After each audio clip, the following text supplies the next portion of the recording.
And I love that you brought junk DNA up because, they say 90% of our DNA is junk DNA, which doesn't make sense because, as if Soros would be like, okay, let's just 90% of what I'm creating is junk. Let it just be waste, and it's not, we don't need that, right?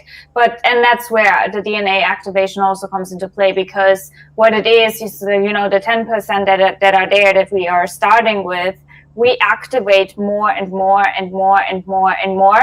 So you have the full capacity of the 100% of DNA that is in your system, the 100% of DNA that is in your system that is able to tune into different timelines, tune into different frequency, perceive different dimensions, perceive everything, telepathy, teleportation, like all of that. We are able to do that as humans. And ultimately what we are able to do is to create physical things through energy. So basically energy manipulation, which we can start inside of ourselves first, because we are energy. So of course, when you learn how to manifest things into the physical, you start in your own operational system, which is the DNA that you carry, right?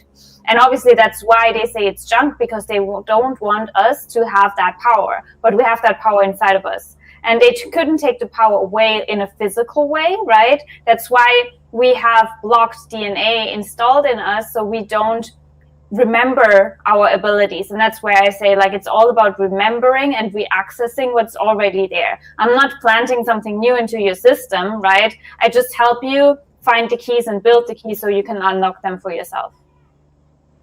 So yeah. That's so beautiful. And I felt so many of the things you said, like, for instance, like, I felt like that all my life. Like, I felt like I did have power in my energy, in my choices, in my life. But yeah, maybe the world, like, is pushing us, right? Or we are being, even though we're trying to do our own thing, we're constantly bombarded by the world, or like the general consensus of things. Because if this DNA has to do with reality, which apparently it does, right? Like, it's so complicated. And as you were saying, like, maybe they're keeping this from the general public, these studies that they found out, because it's the key to everything. It's the key to consciousness. It's the key to reality. And yeah, maybe they don't really want us awake, and they don't really want us, like, super heroed up, like everybody could be like a superhero or like a super being.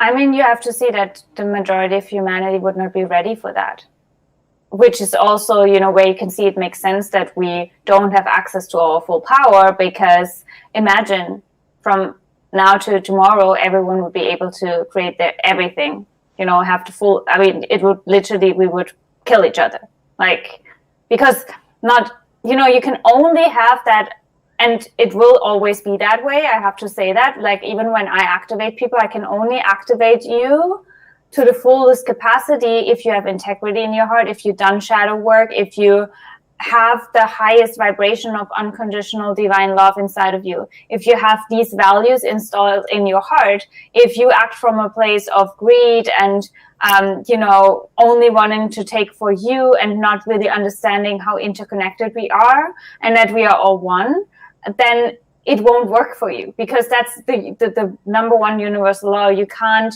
just take everything for you. So basically just creating for yourself. That's why more and more people right now on the planet, right? We have so much awakening happening, because at the same time, a lot of people awaken to the fact of, I want to do something for humanity. I want to contribute to the collective. I want to serve. I want to heal, right? There's this activation of the heart chakra, the higher heart chakra, where people automatically do something to be of service to others. They don't just want to take for themselves. And that's why they are able to ascend higher and to activate higher, because we are not in the survival mode anymore as a species, right? Where we just have to fight for our own survival and we don't take care of our neighbor or whatever it is, right?